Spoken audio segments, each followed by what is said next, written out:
La deuxième édition de l'hôpital des nounours qui a débuté aujourd'hui, une opération qui a pour objectif de dédramatiser l'univers hospitalier.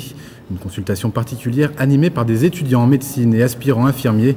280 enfants de Marseille doivent en bénéficier. Le reportage de Marina de Petris. Le nounours, on va être obligé de l'envoyer à la radio pour regarder parce qu'il s'est cassé la colonne vertébrale. Comme ça, on va regarder combien de vertèbres sont cassées.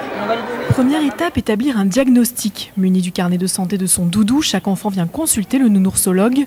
Coup mal, nounourceau, nounours joyeux sont ensuite dirigés vers le service compétent.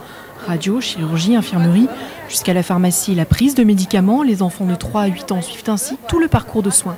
Les enfants ont souvent eu accès à l'hôpital par des fractures, par des petits bobos ou alors véhiculés par les parents. Ils ont une image de l'hôpital qui est assez négative et donc nous sur cette journée on va essayer de dédramatiser ce milieu qui est assez hostile et on va essayer d'enlever la peur de la blouse blanche chez les enfants de maternelle à CE2. Familiarisation au milieu médical, mais pas seulement. Les consultations sont aussi l'occasion de faire de la prévention. Importance du lavage des mains avant de poser un bandage, nécessité de respecter les doses prescrites lors de la prise de médicaments. Moins investi affectivement qu'un parent, un frère ou une sœur, les compagnons de moments souvent forts. Le nounours permet de faire passer le message de façon ludique. Le passage au bloc opératoire où anesthésie, chirurgie et points de suture sont patiemment expliqués permet quant à lui d'atténuer la plus grande crainte, celle de la douleur.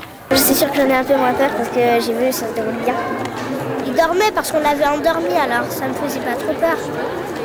J'ai pas eu peur pour lui parce qu'il dormait, alors il sentait presque rien. Confrontés aux questions des enfants, souvent à leurs angoisses parfois, cette journée est pour les aspirants infirmiers ou médecins l'occasion de repenser l'accueil de ce public exigeant et pas toujours facile à rassurer.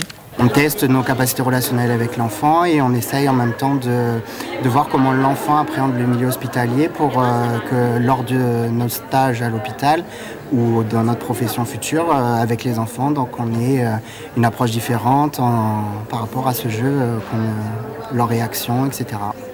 280 enfants ont bénéficié aujourd'hui ou bénéficieront demain de ces consultations particulières. Autant de doudous soignés et de craintes balayées et peut-être autant de vocations suscitées.